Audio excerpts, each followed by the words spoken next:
नमस्कार दोस्तों, आप देख रहे हैं आज की बड़ी खबरें, जहां हम आपको देंगे देश दुनिया की हर बड़ी घटना की सटीक जानकारी और भरोसेमंद जानकारी। तो चलिए शुरुआत करते हैं आज के टॉप हेडलाइंस से।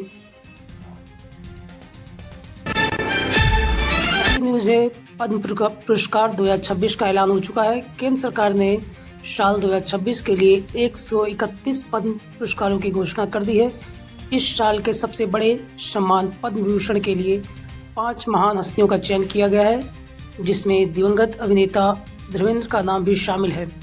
पद्म विभूषण पुरस्कार के लिए 13 हस्तियों को चुना गया है। इस सूची में झारखंड के पूर्व मुख्यमंत्री दिवंगत शिबू सोरेन और प्रसिद्ध गायिका अलका याग्निक जैसे नाम शामिल हैं। वहीं पद्मश्री पुरस्कार के लिए 113 लोगों को चुना गया है, जिसमें क्रिकेटर रोहित शर्मा, भारतीय महिला क्रिकेट टीम की कप्तान हरमनप्रीत कौर, पैरा एथलेटिक प्रवीण कुमार और भारतीय हॉकी टीम के कप्तान सविता पुनिया शामिल हैं। सरकार के मुताबिक इस साल पद्म पुरस्कार विजेताओं में 19 महिलाएं, 6 विदेशी और 16 मरणोपरांत सम्मानित हस्तियां शामिल हैं। यह सम्मान देश के अलग अलग क्षेत्रों में असाधारण योगदान देने वाले लोगों को दिया जाता है।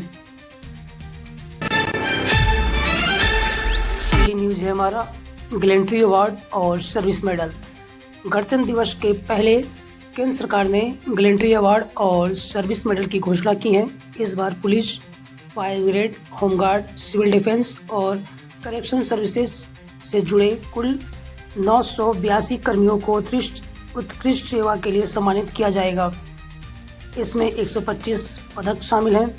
सबसे ज़्यादा 45 वीरता पदक जम्मू कश्मीर ऑपरेशन थिएटर में तैनात कर्मियों को दिए गए हैं। ऑपरेशन थिएटर से मतलब उन इलाकों से है जहां आतंकवाद, घुसपैठ और कानून व्यवस्था से जुड़े लगातार अभियान चलाए जाते हैं।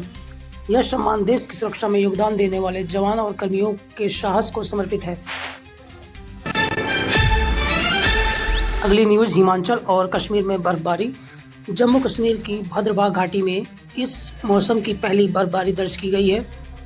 पटनी टॉप, नथा टॉप, सनासर और बटोटे जैसे पर्यटन स्थलों पर बर्फ की सफ़ेद चादर बिछ गई हैं। हिमाचल में भी भारी बर्फबारी के कारण 1291 सड़कें बंद हो गई हैं। राज्य सरकार ने बर्फ हटाने के लिए 385 मशीनें तैनात की हैं।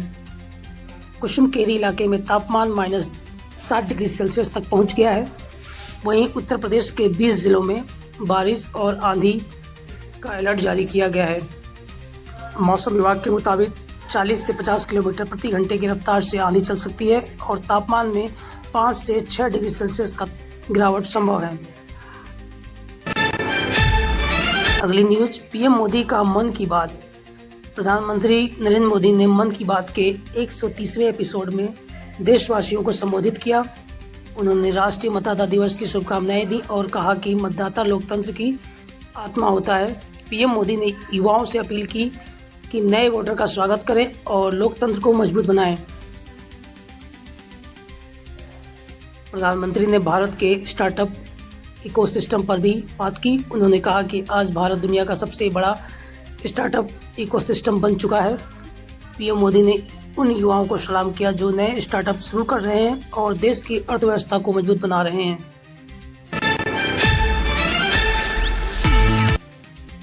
गणतंत्र दिवस 2026 की भव्य तैयारियां। इस बार 77वां गणतंत्र दिवस वंदे मातरम की 150वीं वर्षगांठ के साथ मना रहा है। कर्तव्य पथ पर होने वाली मुख्य परेड की थीम है स्वतंत्रता का मंत्र वंदे मातरम, समृद्धि का मंत्र आत्मनिर्भर भारत। इस बार कर्तव्य पथ पर कुल 30 झांकियां निकलेंगी। इन झांकियों में भारत की संस्कृति, विकास और आत्मनिर्भरता की झलक दिखाई जाएगी। परेड के दौरान 1923 में बनी वंदे मातरम पर आधारित ऐतिहासिक पेंटिंग भी प्रदर्शित की जाएंगी।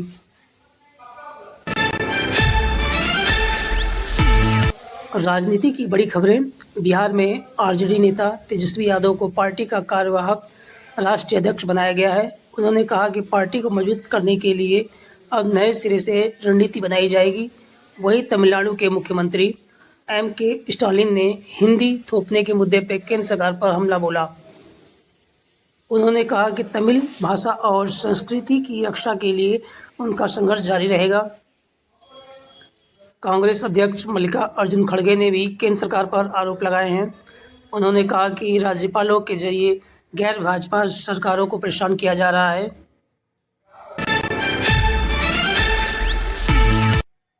अब आते हैं देश की अन्य बड़ी घटनाओं पे। हैदराबाद में फर्नीचर गोदाम में आग लगने से 5 मजदूरों की मौत। इंदौर में दूषित पानी से मौतों का आंकड़ा 28 तक पहुंचा। इंडिगो फ्लाइट में यात्री ने इमरजेंसी स्विच खोल दिया, बड़ा हादसा टला।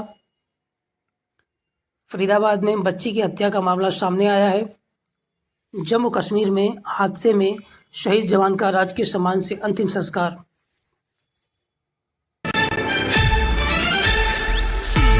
अगली न्यूज़ है भारत में नौकरियों का नया ट्रेंड।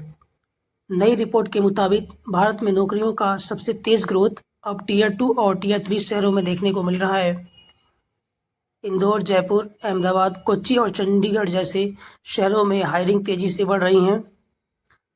2027 तक एआई से जुड़े टेक रोल्स में 20% से बढ़कर 32% तक की वृद्धि होने की संभावना है। तो दोस्तों, ये थी आज की बड़ी खबरें। अगर आप यह वीडियो पसंद आया हो तो लाइक करें, शेयर करें और चैनल को सब्सक्राइब जरूर करें। मिलते हैं नेक्स्ट वीडियो में। जय हिंद, वंदे मातरम।